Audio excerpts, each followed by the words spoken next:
Welcome to MS astrology and ఈరోజు కూడా ఒక ఇంపార్టెంట్ జనరల్ టాపిక్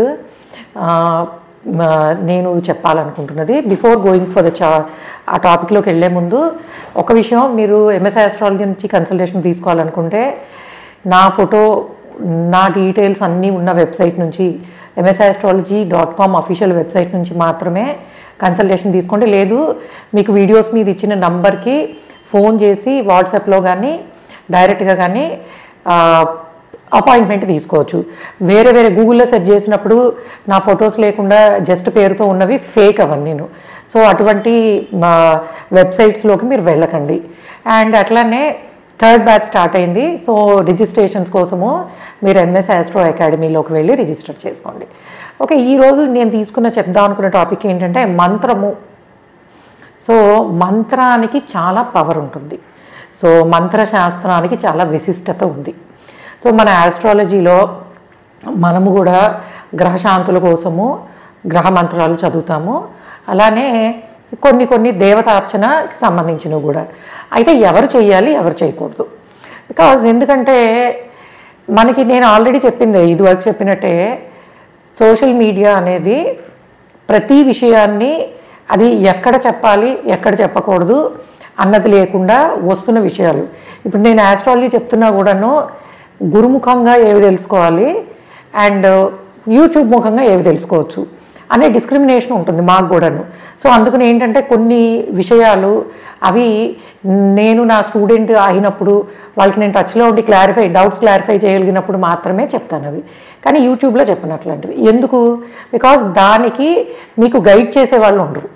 సో అంటే ఎవరైనా సరే గురుస్థానంలో ఉండి మంత్రము గురించో, ఉపాసన గురించో, ఆస్ట్రాలజీ గురించో చెప్పాలనంటే సెన్సిబిలిటీ అనేది ఉండాలి.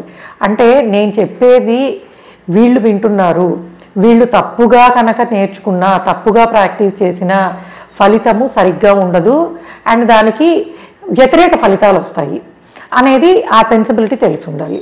మనకేమవుతుందంటే అట్లీస్ట్ వాళ్ళకి తెలీదు, మీకు తెలిసి ఉండాలి కదా. సో కాబట్టి మీరు ఎవరైనా సరే మంత్రము నేర్చుకోవాలి, ఏ మంత్రమైనా సరే, ఎస్పెషల్లీ బీజ మంత్రాలు, బీజాక్షరాలు ఉన్న మంత్రాలు ఎవరైనా సరే తెలుసుకోవాలనుకుంటే గురుముఖంగా, అంటే మీకు గురువుతోటి ఉపదేశం అయిన తర్వాత మాత్రమే మీరు వాటిని ప్రాక్టీస్ చేయాలి. సొంతగా ప్రాక్టీస్ చేయొచ్చా అంటే చేయకూడదు. ఎందుకు? అసలు మనకి ఉన్న కాన్సెప్ట్ ఏమిటి?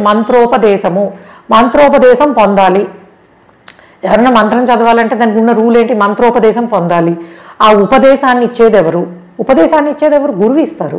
ఆ గురువు ఎలా ఇస్తారు ఎవరికైనాను? సో ఇప్పుడు నా నుంచి మంత్రం తీసుకోవాలనుకుంటున్నారు, వీళ్ళకి మంత్రము సరిగ్గా ఉచ్చరించే శక్తి ఉందా? అలానే మంత్రాన్ని ధారణ చేసి రెగ్యులర్గా చదవగలిగే అవకాశం ఉందా?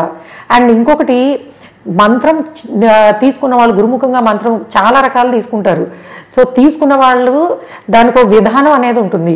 మామూలుగా ఎప్పుడు పడితే అప్పుడు, సరే ఇప్పుడు నేను నీకు మంత్రం నేర్చుకోవాలనుకుంటున్నాను కదా రా అని చెప్పి కూర్చోబెట్టి చెప్పరు గురువులు.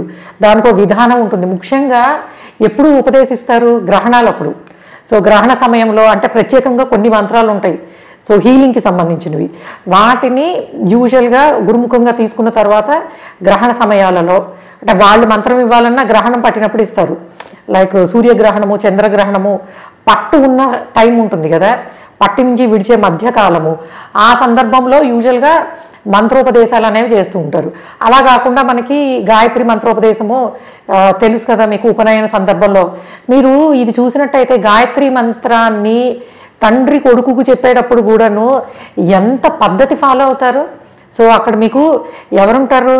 తండ్రి కొడుకు చెవిలో, అది కూడా గురువు ఎదురుగుండా ఉండి గురువు తండ్రికి చెప్తూ తండ్రి కొడుకుకు చెప్తాడు. అది మొత్తం కవర్ చేసుకుని, అంటే ఆ ముగ్గురు ఒక వస్త్రంతో కవర్ చేసుకుని ఎవరు వినకుండా అంత సీక్రెట్గా చెప్తారు.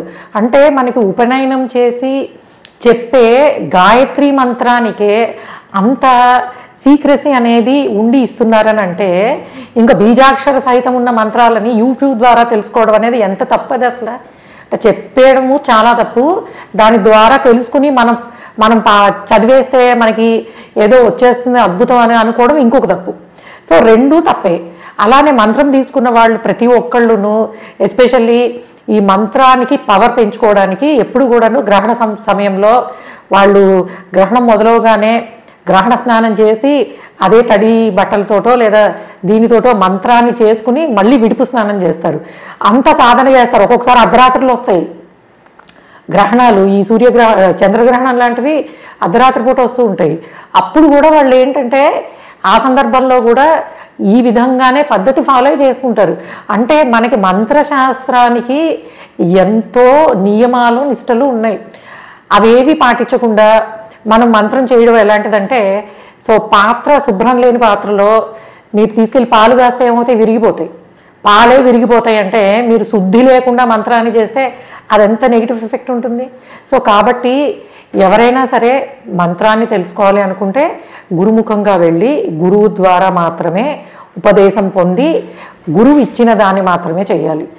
మీరు మామూలు అష్టోత్తరాలు ఉంటాయి, చదువుకోండి, చేసుకోండి, చక్కగా అష్టోత్తరం చేసుకోవచ్చు. ఏ దేవతార్చన, సర్వదేవతార్చన, మనకి అష్టోత్తరాలు అన్నీ ఉంటాయి, అవి చేసుకోండి మంచిగాను. అంతేగాని బీజాక్షర సహిత మంత్రాలు అండ్ అవన్నీ కూడాను గురువు ముఖంగా గురువు ఉపదేశము గురువు పర్యవేక్షణలో నేర్చుకున్న తర్వాత మాత్రమే సాధన చేయాలి. అలా కాకుండా నేను యూట్యూబ్లో చూసాను ఆ మంత్రం చేస్తే ఇది వస్తుందని సాధనలు అలాంటివి మీరు మొదలు పెట్టద్దు. ఎందుకంటే మనకి సంప్రదాయంలో ఆనవాయితీ అనేది కూడా ఒకటి ఉంటుంది. అంటే మా చిన్నప్పుడు కొంతమందికి మంగళగౌరి వ్రతాలు మాకు లేవండి, మేము అట్ల తద్ది నోములు మేము చేసుకోమండి, మాకు ఆనవాయితీ లేదని చెప్తూ ఉండేవాళ్ళు. ఇప్పుడు మనకి ఏంటంటే అసలు ఆనవాయితీ అనే వర్డే మర్చిపోయాం మనము. మనకు ఆనవాయితీతో సంబంధం లేదు, జస్ట్ మనకి ఏది తెలిస్తే ఏది తోస్తే అది ఫాలో అవుతున్నాం. అది చేయకూడదు. కాబట్టి మీరు గురువుగా నమ్మేవాళ్ళు నిజంగా ఏదైనా మీరు ఒక మంత్రోపదేశం తీసుకుని దాని ద్వారా సాధన చేయాలనుకుంటే మంచి గురువుని ఆశ్రయించి మీ శక్తిని ఆ గురువు తెలుసుకున్న తర్వాత మీకు వాళ్ళు మంత్రాన్ని ఇస్తారు. ఆ విధంగా మాత్రమే ప్రాక్టీస్ చేయాలి. సో కాబట్టి మీరు మంచి మంచి పీఠాలు ఉన్నాయి మనకి. సో శృంగేరి పీఠము, కంచి పీఠము, ఇట్లాగా మీరు గురువుల ద్వారా కొంతవరకు నేర్చుకోండి, అలాగ ప్రాక్టీస్ చేయండి తప్పించి షార్ట్ కట్ అనేది ఇటువంటి విద్యలకి పనికిరాదు.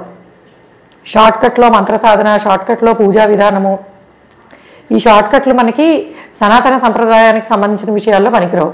చాలా ఓపిక సాధన ఇవి ఉన్నప్పుడు మాత్రమే అవి చేయగలగాలి. Okay, another general topic. So మనకి ఎందుకంటే నాకు ఏదైనా ఇది నెగిటివ్ అని అనిపిస్తే నేను తప్పకుండా దాన్ని మీకు క్లారిఫై ఇవ్వడానికి ప్రయత్నిస్తాను. Thanks for listening. బై.